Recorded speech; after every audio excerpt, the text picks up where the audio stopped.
How y'all doing? Good morning or good afternoon, depending on where you at. L.A.R movement still moving. As you can tell by the title, do dating lives matter? Because it seems like people are concerned about their dating life and the lack thereof it, more so than the abundance of it, right? So, kind of a punt spin on words, as you can tell, tied in what's happening. But you got people who are feeling some type of way about their dating life because I feel like it seems like their dating life is oppressive. It's oppressed them. You know, it's not fair. It's not how it is for other people. Dating lives are different by race and class. Honey, what's going on? I know, me too, but it is what it is. What's up, Cooley? It don't exist.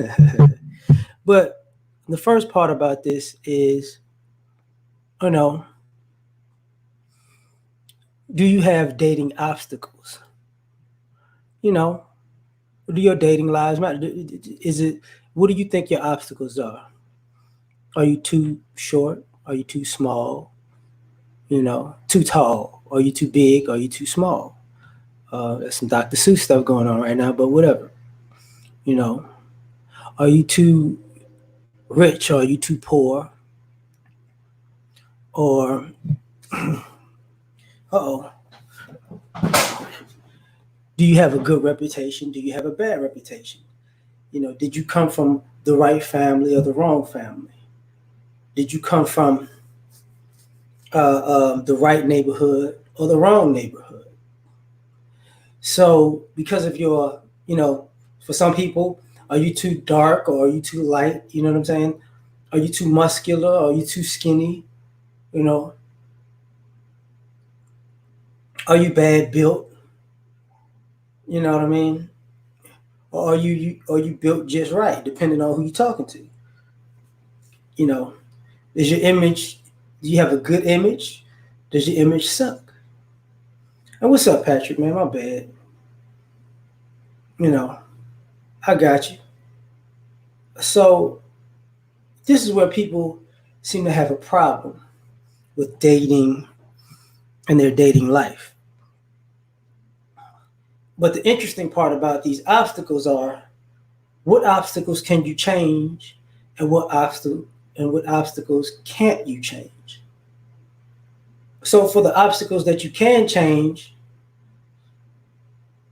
are you actively changing them? And what I mean by that, is, are you changing them for you? Or are you changing them for your dating chances? Because if you're changing them for you, it's gonna help you more in the long run than just your dating chances. If you're doing it for your dating options, it's it could work out, but it's gonna be kind of insincere. You know. What's up, Ron? So you're dealing with this situation where, and the things that you can't change. What about those? A lot of people can't accept what they can't change because they haven't accepted themselves fully yet. So, are you insecure? You know, are you not confident? Are you not unaccepting of yourself because the things that you can't change about you are the things that you really want to change about you? And that's not going anywhere. In some ways, you are who you are, you come from where you come from, you look like what you look like. You know, your life is your life. Those are the cards that you're dealt in life. But if you feel like you got too many obstacles or you don't like your obstacles, there's nothing you can do about it. When you can't change things, his leverage can only go so far. I got you. So, this becomes a problem in itself because now you feel like, you got people, I can't say you, people feel like you're getting cheated in your dating life because of the obstacles that you were born with. And there are some things, and the things that you change or you can change. Sometimes you don't want to change some of the things that you can change about yourself. Damon, what's happening? Thanks, man. Griffey, what's good, man? Man, you're not that late. I'm like 5 minutes in, bro. You know, I don't know if I'm gonna set it off that much, but I'm gonna just keep it. I'm gonna keep it chill, but I'm gonna keep it a buck as much as possible. You know, you know. But I'm gonna do my best. So you get to this point where what about the things that you can change, but I don't want to change that. That makes me who I am. Well, if it's detrimental, it's probably not a good thing. And sometimes you're willing to accept the most detrimental parts of yourself, and say somebody has to accept that too. But that's a built-in obstacle, because if you know it's detrimental, but you like it, it can only be detrimental when you dating, unless you got somebody just as going down that same path. That's like two drinkers seem good together because they both like drinking it. They both like drinking it. Tripping. They both like drinking.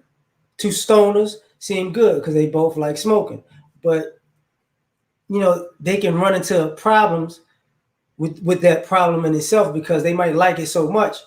You might run into a few issues with your significant other because of it. It just might be a little unhealthy. You drink too much, you smoke too much, you drink my stuff, you smoke my stuff, blah, blah, blah, blah, blah. So, this is one of the problems. Now, the next thing about this is, do dating lives matter when it comes to, are you settling down, versus settling on? See, some people say they're ready to settle down, which means I'm ready to actually be committed and give my all to a person. But some of those same people don't want to settle down because they feel like they're settling on the person that they would settle down with. So how does your dating life matter when you want to settle down, but you can't settle on somebody? Like, they're too good for you. Or I take that back. You're too good for them. Because when you say you don't want to settle, you're saying you're too good for the person. And more times than not, if you believe you're too good for someone, they're probably too good for you. But you want to settle down. So does your dating life matter? Because let me get back to the settling down part. What's up, Mike? If you want to settle down, you're going to have to date like you want to settle down. I'm not going to say, if you're dating like you want to settle down, that means you're dating multiple people to figure out who you want to be with out of that group. It could be 2 people, could be 3 people, could be 5, could be 10. But there's a list of cuts you gonna make, and you're gonna get down to the one. Now, the interesting thing about that is, when you're dating multiple people, you only have a certain amount of time to date those people. Man, thanks, fam. You see, I'm trying to settle up. I feel that. Thanks, I got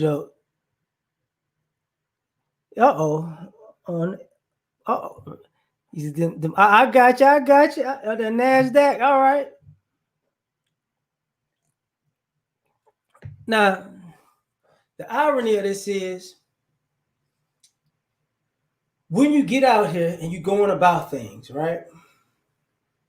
The person that you wind up picking out of the bunch, you gotta make sure you don't string them along too long also, because you might want to settle down with this particular person, but you might have strung the process along so far that they backed out. They bowed, they took a bow and said, I'm done. I ain't got time for this.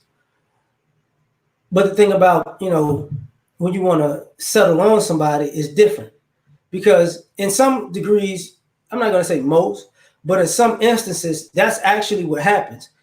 You were dating, you wanted to settle down, you were dating multiple people, and the person that you felt was your number one choice backed out of took a bow and said, I'm done with it. And now you quote unquote settling on number two. So they didn't know they were number two, but you know that number one, it is your choice, was your choice, but you just couldn't, you were too late. Forgetting that, when you're settling down, you're not the only person in the settling down mood. Other people are in the settling down mood also, which means it's not just a competition to date somebody, it's a competition on settling down with somebody also. So you got to pick quick, not quick, but you got to pick wisely. You got to make a good decision. And sometimes a wise decision takes a little bit more time for some people than others. But when you put it against, I'm settling on a person, like I said earlier, you make it seem like you're better than that person. And one of the biggest problems when you want to settle on somebody is you never actually, normally, I shouldn't say never, you probably rated them on what you wanted, not exactly who they are. See, you settled on them because they were number two, but that didn't mean that number two wasn't still better than you, or better than you deserve, or better than you earned. You looking at number two as it ain't number one, so I'm settling on number two, but you never truly evaluated number two in their totality because they were just number two.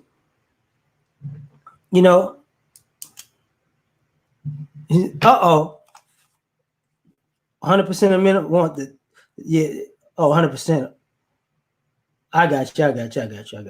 The women. My bad. So now we playing this game. We're going to keep playing this game because now you done messed up. Because, now you're going to keep dating around until you find another number one. So you can't settle on this number two because number two ain't good enough. So now you're going to go out and keep the number two around in some aspects, but what you're going to do is you're going to look for another number one. What's up, Uncle Edward? You're going to look for another number one, which is going to waste a lot of time and energy and effort, and it's going to put you in a bad situation. Ultimately, it's going to put you in a bad situation because that means you're really not trying to settle down. Which brings me to the third part of this. Do dating lives matter? Because your sexual market value, you want it on a curve. See, what's up, Hotep? What's up, Tut? You want your sexual market value on a curve. See, you want you want to say, I'm looking for a 10, I'm looking for a 9, I'm looking for an 8. I'll settle on a 7. 9.6 is not really my thing. And these are hard numbers. You got a hard number, what a 10 is, a hard number, a hard image of what a 10 is, a hard image of what a 9 is, a hard image of what an 8 is, a hard image of what a 7 is, a hard image of what a 6 is. But for your own personal sexual market value, you're judging yourself on a curve. I'm a 10 minus, I'm a 10 for the people with guts. I'm a 10 for people who, who bad built. I'm a 10, even though my breath stink. I'm a 10. I'm a 10 even though I got these kids. I'm a 10 in this age group specifically, but not all across the board. I'll be a 10 here, but a 9 here. I ain't gonna lie, this is probably a 7 in me right now, but overall, I give myself a 10. Like you grade you trying to do yourself, like you're making a player on a video game and you give them all these great qualities to make them better, to make you feel good. But you know, you didn't make your own character in this game. You were given your own character. So now you're just trying to lie about your abilities. So now you want a hard 10, but you want to give them a curved 10. I'm a 10 for this size. Yeah, that's not what they have. And expecting them to take that. Is it pushing the sliders all the way up? Yeah. you know, this is what people are playing with. Yeah, all the attributes is 99s. Yeah, I'm 99 speed, 99 strength, 99 awareness, 99. No, you're not. And if the player's still trash, what does that mean? Even with 99s, you suck. But this is what we playing. This is the game we're operating under. And because people want to operate like this, it brings on a bigger problem. Delusions of grandeur. Because since you're grading yourself, your sexual market value on a curve, then that means ultimately you're delusional about what you bring to the table. You're hella delusional. So much so that you actually believe you are a hard 10 now, a hard 9, a hard 8, a hard 7. Until you get around those people who are actually that. And then, you get your feelings hurt because they're not grading themselves on a curve, or society is not grading them on a curve. Sometimes people are these that's a 10, that's a 9, that's the blah blah blah blah blah. They're getting graded by other people. Their egos come from other people telling them that. Your egos is coming from you telling yourself that. So, like I said, it's a hard sell, very hard sell, because you got an unrealistic expectation of your sexual market value, which goes back to part of the settling on somebody. You would think you're settling on somebody if you're grading them on a hard number and yourself on a curve. You would actually think I could do better than this because I'm at least an 8 on my curve. But that person is actually an 8 on a hard scale. Because you on the curve, you feel like you can adjust some things and you could get better. You judge somebody on a hard number, that's what they are. It's not going to get better. So you're able to somehow, be fluid enough to, I could graduate to a 9. I could graduate from a 9 to a 10. But this person, this all they're going to ever be. Okay, well, that's all they're going to ever be. But you think you're going to be better than that. Until, once again, you wind up running into the very type of people that let you know, they don't let you know in your face. They just let you know in the atmosphere that you really not on that level like that. So does your dating life, so do these dating lives matter? Because people are tripping about them. Now,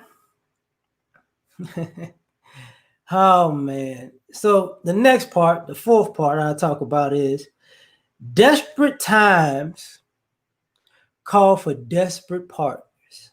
And what am I talking about? See, your dating life matters because if you put yourself on a pedestal so long and say you're so much better than everybody, you're going to wind up falling off out of desperation. You're going to want some companionship at some point, right? So I'm giving people the benefit of the doubt by their own delusion that, you might get desperate for attention. You might get desperate for affection, So because you didn't place yourself out of the market that you're probably in, you're going to get desperate and you're going to start going with people you feel like may be beneath you or caught you by surprise or, they tickled your fancy, right? And this is how you wind up with with a phone full of people that you don't really rock with like that, because you like, I can't believe I was messing with them. Because you was desperate, right? It was a desperate time. It was so difficult for you to deal with a person like this, but you had to. It was beyond you. Like, you wouldn't want to be seen with this person, but you slept with this person. You don't want to say, I'm feeling like this. Plenty of fish night. I'm feeling like this, but I just really got to get it off tonight. So, you'll do.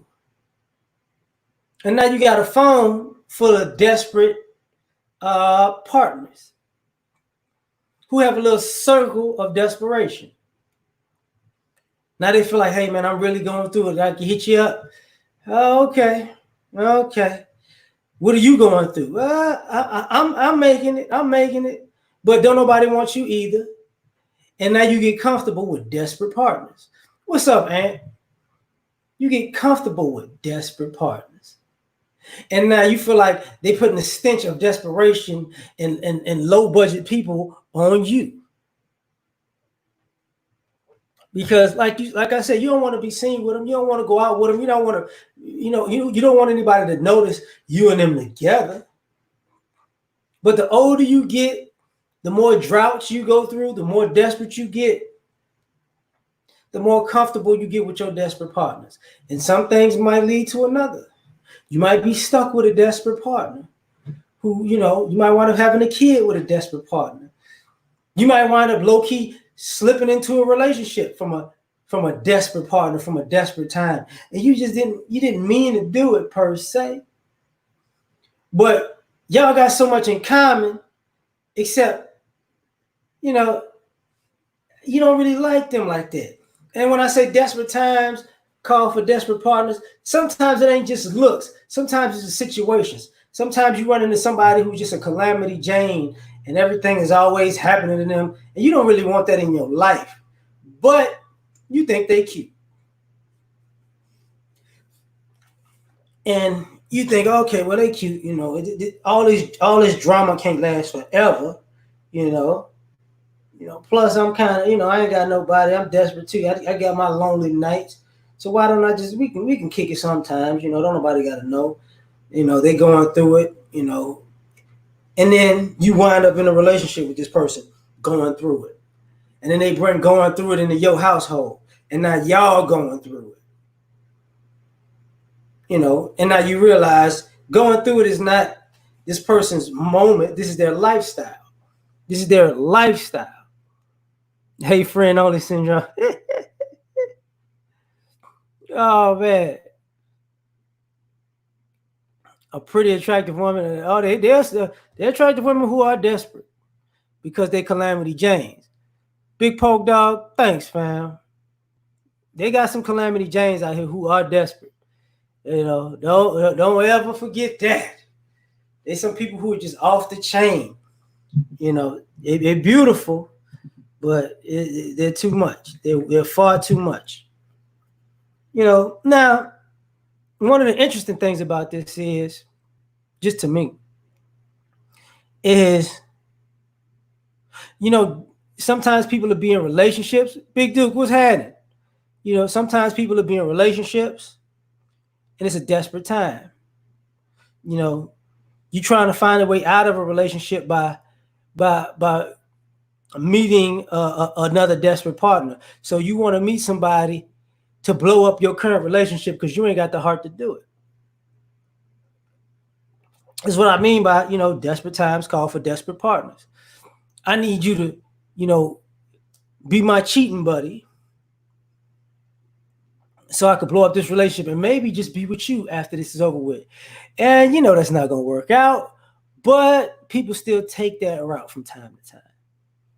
They still take that route from time to time with no hesitation. They know karma's going to come around, but is it better to be in a relationship that they feel like, they can get out of or want to get out of, or is it better to stay and do the right thing and just leave. I don't, personally, I think you should just leave. Now, that's another point, but I'm gonna put a pin in that. So the fifth part of this discussion is, do dating lives matter? Because people feel like they got an issue. But the fifth part is unrealistic passes. See, people feel like they're oppressed in this dating game because they want unrealistic passes. Not just unrealistic expectations, but unrealistic passes. See, we always talk about people wanting somebody out of their league. But let's be honest about the situation where you want somebody to accept things and give things a pass that are just ridiculous. You want to have multiple kids by multiple people and say, oh, there's nothing wrong with that. That's just, give me a pass on that. Like I'm still up here. I'm still an upper echelon person, on this dating market. It's just I got, a few kids by a few different people. That's okay. You want to pass,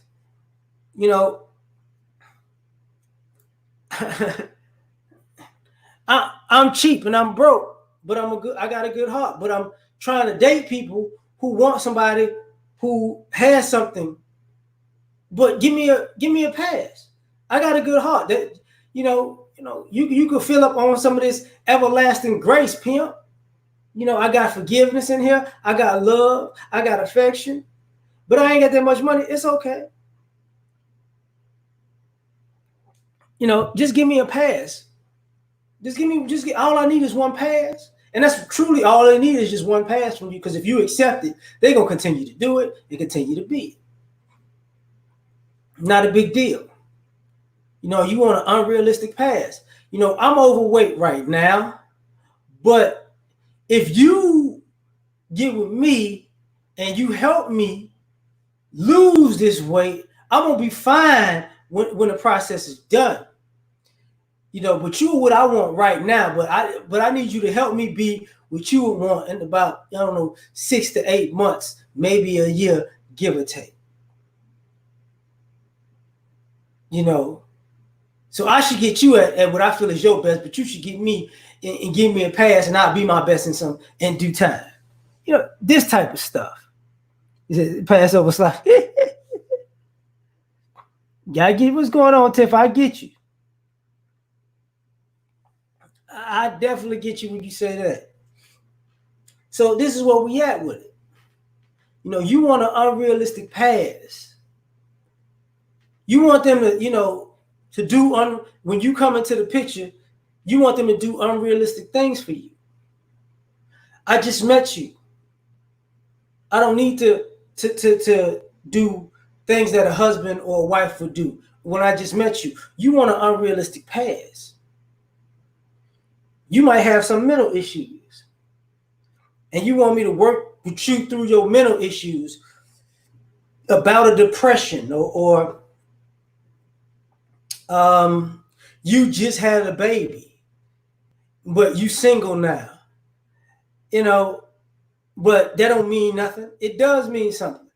You want an unrealistic pass. And then you want to act like, somebody has to actually, it's nothing better than you out in these streets, out in this world, out in society. And you don't understand why your dating life is what it is. Like, wait. I don't understand why people just can't put up with me in this. Well, you asking for too much for too little. That's basically the gist of it. Nobody wants to be in a relationship with you like this. Or what about, you want somebody successful, but you swimming in debt. That's an unrealistic pass. See, I want somebody who has this much money, but, so they're in the black, but you in the red. And they're supposed to accept that you in the red. Or you deep in the red, but while you are sitting there like, oh well, you in the black. Oh man, you all in the black. Like you deep in the black, so you could cover all my red and then some. For some people who don't know what I'm saying, You want unrealistic by you're negative a lot of money, they're positive a lot of money, and you want their positive money to overtake your negative money and still take care of you. That's what I'm saying.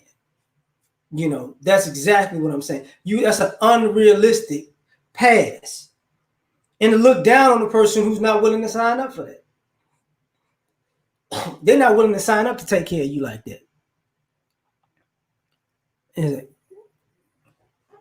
Oh wow, I ended up cuddling Kay to pick me. Okay.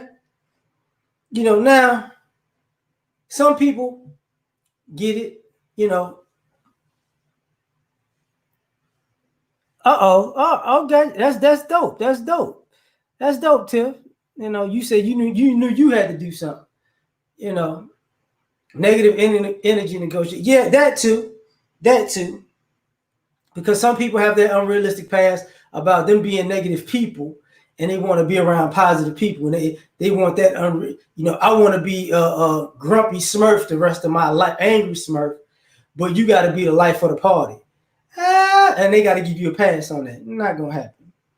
Now the other thing that number 6 in this equation about do dating lives matter is sex versus security. See, how many of us want to admit or even don't want to admit that you chose sex at some point over security? And this is the prime thing that most people do. Your dating life is oppressed and getting beat up on and getting trampled on, and now you want to march because what did you do? You put sex as your number one priority. See, you had people who cared about you, but sex was the number one priority. You had people who had your back, but the sex was the number one priority. You had people who were just solid people, and the sex was even pretty good, but it wasn't the sex that you were looking for. You wanted something better than that, so you chose to go look for better sex. No problem. So since you chose sex, now you got all the sex you can handle. We having great sex, not a good lifestyle. Great sex, not so good security. Great sex, not so good. Not so good care. And what I mean by that is, some people you go out looking for sex, and all you got to do is bring sex to the table, and you start realizing this person don't do nothing for me, but have sex. This person, we don't go we may go places depending on if I'm paying or not. They won't do anything caring. If I'm sick, they won't give me no soup, no NyQuil, nothing, right? Have they ever made you breakfast? Nah, they're not a breakfast making person. Lunch or dinner? Nah, not a lunch or dinner type person. Did they even feed the dog? Nah, not really. They just sex. You chose the sex, and now you realize I'm having sex with a person that I have to take care of, and I got to take care of everything around them because they're using sex as a bargaining chip. But that's the chip that you asked for. What's up, Charles? And sex was for dinner tonight. Yeah, exactly, Patrick. So now you had so much sex that now it's not a priority like it used to be. It's not what you would. It's not like, oh, everything in the world. You're not driven by sex, and that drive wears down. And now you want security. Now you start looking at security, and you're like, player, man, partner, what's popping? Now you want security, and you start to realize something. Security might not have the sex might not be as good. And here's the thing about security, and I've said this before. When you have security in your life, you got to realize those people might not be porn stars in the bedroom because they provide security. They do a lot in the day. They do a lot in the week. They do a lot in the month. They make sure everything is taken care of. That takes a lot of energy. You, on the other hand, you just want to have sex. Sex is your payment. Security is their payment. but then he comes to realize, your sex ain't worth the security. So, the security takes more effort than the sex, takes more time than the sex, takes more planning than the sex, takes more brains than the sex. But as you get older, that's when you start seeing people who really just have sex on the table. What's happening, fam? Limb lengthening surgery. I don't know about that. I don't know about that player. I don't know about. I would. Nah, that's unnecessary in my opinion. But if you pay for that, you got to pay for everything that goes with it, and the side effects of anything is probably the problem. Um, but when you get to the security part, yeah, I get what you're saying. You know, I get what you're saying. Ironically, I was watching Baki Hanma on Netflix, and the brother Jack did that. The little anime. Yeah, if you got, because if you lengthen a limb, you're gonna have to lengthen everything. You can't just lengthen an arm or a spine or leg. You're gonna have to lengthen everything, and that's unnecessary. Be happy with the height you got. That's what, in my opinion. But back to the sex and security part, I think people forget. When people talk about when the beauty fades, then the reality kicks in. That's when people get desperate to find somebody who they could give sex. They're still ahead of the game sexually, and but that person isn't asking for that much. Relationship relapse or gotcha. They're not asking for that much. So that's when you get, younger woman gets with an older guy. Her beauty is faded as far as the group that she's in, but the reality of it is she can this older guy doesn't necessarily, she's still a young hot thing in their eye, in his eyes, in a sense. But the part about the security is if you're so addicted to the sex, you still mess that up because you're gonna want sex so bad, you're gonna dip out on him too. Because it's a problem. Sex is that important. When we were clowning about like the slut walks and stuff. See, sex was so important and the slut walk was so important. You look at Amber Rose now, I think she gave up security from Kanye, security from Wiz Khalifa for sex. And now she's got kids and overweight. Man, what's happening, Frank? KC, what's good? So when you choose that sex over security, hey, that's what it is. And some people they choose security over sex, and then people get mad about it. Like this situation that's going on right now with I think Will Smith and his wife. He could literally just say something like, "Hey, well, she cheated, I'm out," and that would have been she chose sex over security. I mean, she been trashing him in this whole time with that red table talk. She gonna trash herself? Absolutely not. Absolutely not. Now, I'm gonna get back. Yeah, starter pack for young rappers. Yeah, Dr. Dre too. I mean, I don't understand that one, but hey, man, if she don't want to be with Dre no more, okay, whatever. He can't do nothing about it. He got the money. She gonna get money. It is what it is. Yeah, but they say they open relationships. Yeah, Tiff, they say that's an open relationship. But the irony of it, when they say it's an open relationship, you only hear about. I mean, I'm gonna backtrack a little bit. With Will Smith and Jada Pinkett, they kept saying it was an open relationship, but they really, for the most part of the years, kept saying who Jada was with. They wasn't saying Will was with chicks. They kept saying Jada was with dudes. Before August Alsina, it was Mark Anthony. So it's like, that's what you want. That's what you want. But I'm gonna get to number 7 about do dating lives matter? Well, they matter because knowing who you want too late. That's what number 7 is. Knowing who you want too late. See, a lot of times when people are in their dating life, you keep playing this game about you trying to figure out what you want. I want somebody like this, then you date somebody like that. I want somebody like that, then you date somebody like that. I want somebody like that, then you date somebody like that.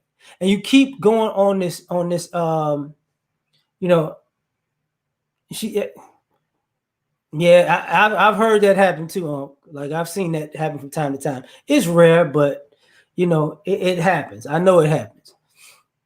Um, but you wind up building a resume of, you know, what you want and what you think you want, rather. So you date everything you think you want, and you come to a realization about something maybe too late into the game, normally too late into the game, that you've already dated someone who you want, or you should have chose. You should have chose them, but you move past them because you wanted something else. And see, people don't think about it in the evolution of just life and dealing with people and dating.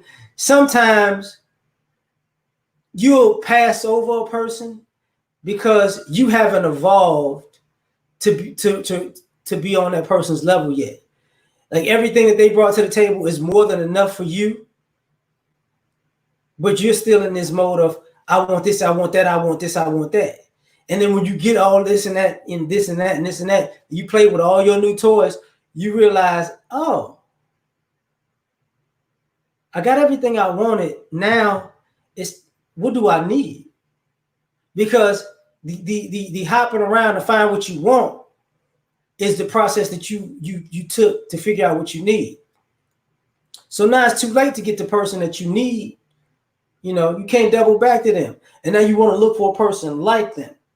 A lot of times you're looking for a person like somebody and you just can't find them. You hoping that you run into this type of person. You can't run into the person again because they don't want you anymore. So you're wishing, praying, and hoping, and wishing on the star that if they give me another chance. That normally don't work. So then I wonder if I could meet somebody like them. Then you could meet people like them, but here's a problem. Then they don't look the way you want them to look. Then they don't do the things that you want them to do.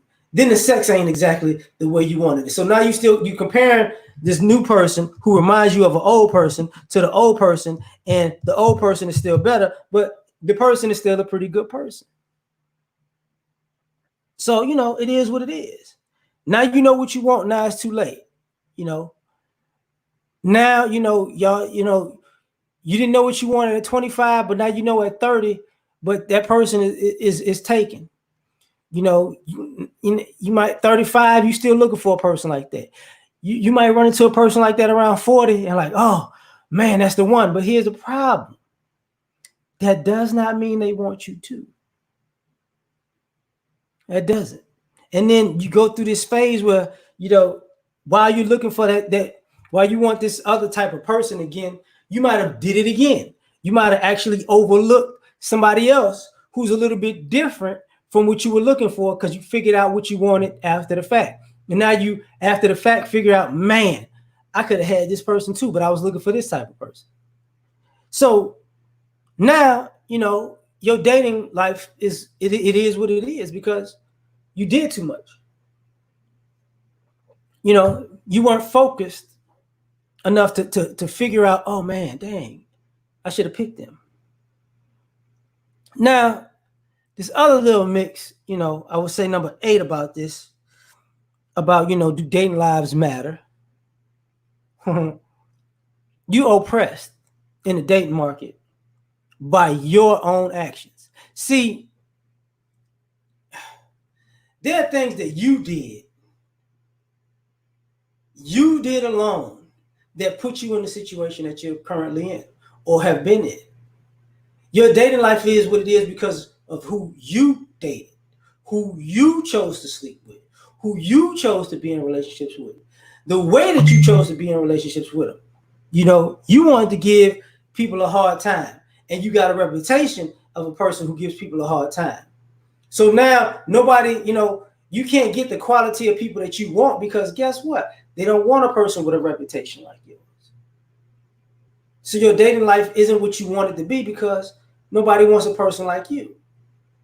You know, what about the times when you had the people who you come across who, how can I put this? They they, they talked up how good they were in relationships, only to get in relationships and get lazy and fall off. What's up, Mike? So you talked yourself up. You was a good deal when you was running your mouth, but when you got in a relationship with people, you really didn't come with it like that. You really didn't give your best effort to anybody. You really didn't give yourself to nobody. And now people look at you as a bait and switch type person. And you got bait and switch written all over you. So now you're oppressed because people treat you like a bait and switch person. People treat you like, I don't need to take you seriously. People treat you like that. And now you're like, man, they holding me back. They don't know I'm a good person in the inside. I made some mistakes. You didn't make some mistakes. You made a lot of mistakes. As a matter of fact, mistakes were actually your habit. So now the mistakes are the majority of the things that you made. People treat you by your mistakes. And what I mean by this is you see people who keep doing extreme stuff. They get older, then they get more extreme to get attention. They get older and they get more extreme to get affection. They get older and they get more extreme to I want a relationship right now. You got to pick right now, right now, right now. That desperation of I got to get somebody right now is because you got oppressed by your own actions. Sometimes you got tattoos from being in relationships with people, and those tattoos have marked you in other relationships. You got kids by other people, and it's not the kids, it's who you got a kid with that oppressed you to being with other people. You know what I'm saying? You chose a certain lifestyle that you thought was fun, and now that lifestyle came back to haunt you. Now you're oppressed in the dating market because the people that you want don't even want a part of that lifestyle. It ain't even them. It's you. The decisions you made basically shot you in the foot.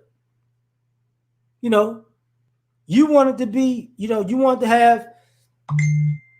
to put yourself out there in the world as a certain way. I only like this type of person. Okay. Now, when that phase of your life is over with, everybody knows you for liking this type of person. So why would you like me? I'm not that type of person. I don't got to talk to you. I'm not going to talk to you. It's a waste of time. I know what you like because you've explicitly stated what you like for a very long time. I'm not that. So now you're oppressed by your own actions. Or I've changed. I haven't seen you change that much. I don't even know you like that. I know of you. I know what you were, and you were that for a very long time. Now you want to say you changed for a very short time. No problem. I'll watch your change, but I'm not going to be involved with it. See, now you're oppressed by your own actions.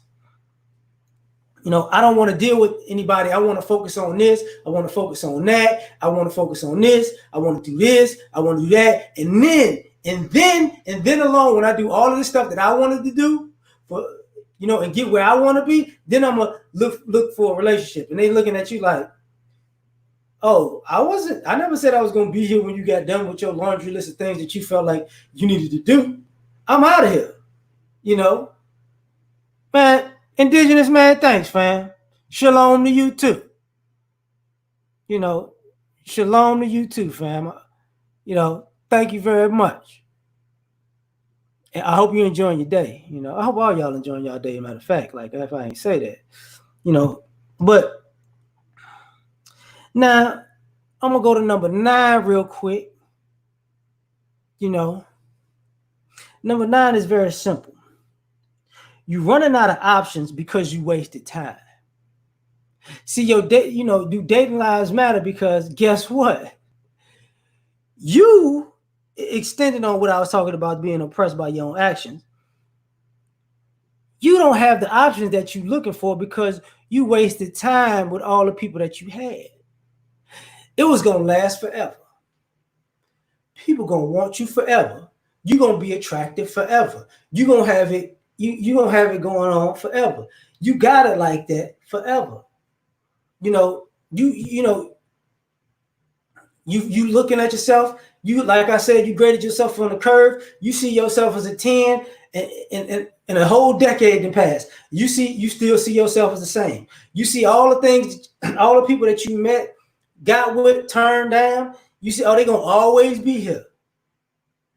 And then you didn't pay attention a few years into it that slowly people started dropping off because you didn't want them people nowhere.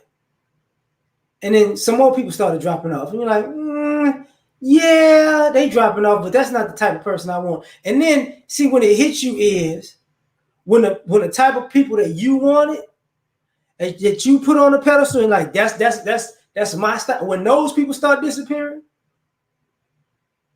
then you know your ears perk up. You're like, wait, what's going on in these streets? Like, the people that I want don't want me no more. Like, what do I got out here? I mean, what's left in these streets? Not much. You know, you wasted a lot of time with the people you said you wanted, but you kept saying you wanted these people, but you never made a move on it. You never actually put any action behind it. So now you're trying to figure out what's left. Let me get the cream of the crop of what's left. Well, the cream of the crop of what's left ain't necessarily the cream of the crop, for one. But say even if they were a person who got married and got divorced and got back out on the market, right? And they was the cream of the crop when they left. They don't want to deal with your BS, or maybe they don't want to settle down and you do. You know, they just got out of something and they've been in something for years. They don't want to hop in a relationship. But see, you were wasting time the whole time. And now you're running out of options and you're like, man, this is probably, they don't know, but they probably the best I'm going to get.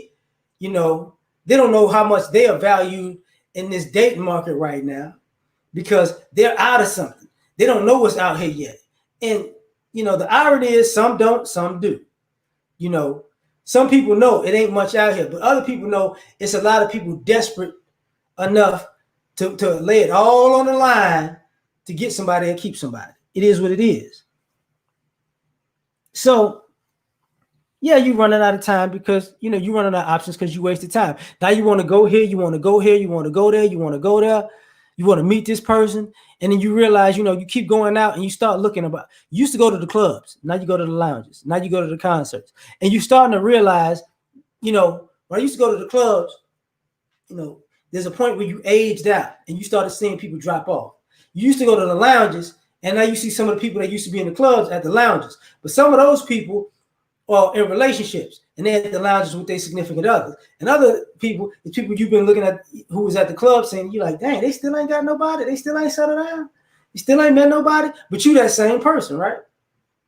And then you go to events and, you know, you start seeing families pop up and friends pop up and couples events pop up. And now you're looking around.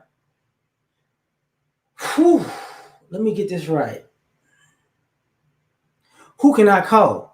Like, and now you lurking on people's social media to see if, you know, they having a hard time, if they gonna break up. You never made an effort. Yeah, exactly, Tiff. They never made an effort. Now you hoping somebody break up. Now you putting more pictures out. Sometimes people get it together. I'm not even gonna front. You know, when you run out of options because you wasted time, sometimes people actually start putting their best foot forward. And what they try to do is they try to be better. They try to put themselves in a position to be better than the people, the average of the significant others. So if you're a man, you try to be in better shape and better standing than the men who are husbands or somebody's man. Women, you try to be better, you're better looking or in better standing than the other women. This is what you see the guys and the girls on social media. Oh, I'm dressing sexy, or I'm cooking. This is how I look. This is how my house is. Blah blah blah blah blah.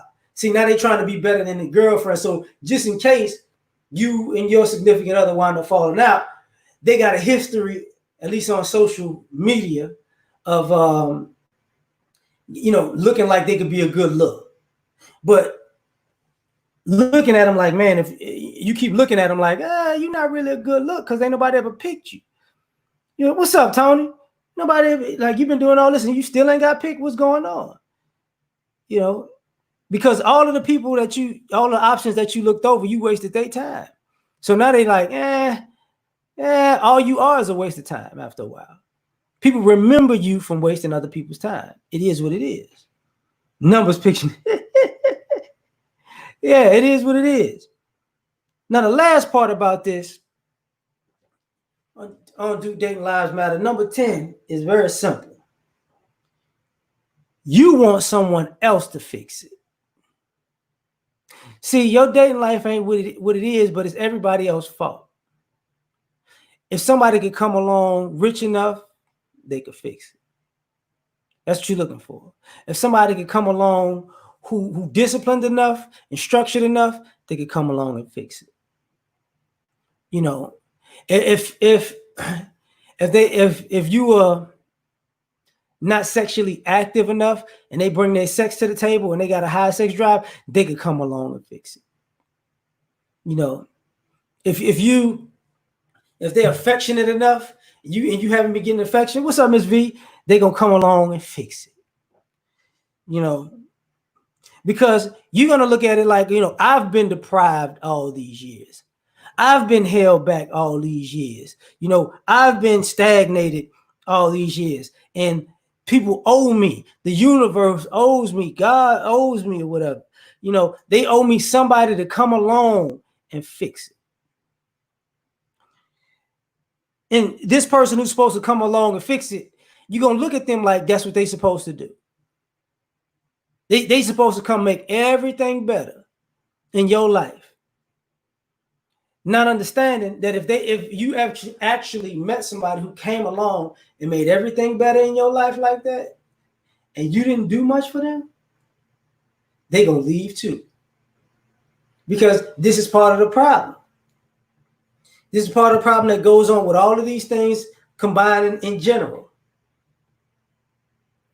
You looked outward for everything that you should have had inward. See, somebody has to fill the hole in your heart. Somebody has to fill the hole in your soul. Somebody has to fill a hole in your psyche. Somebody has to fill a hole in how can I say this? Your lack thereof of validation.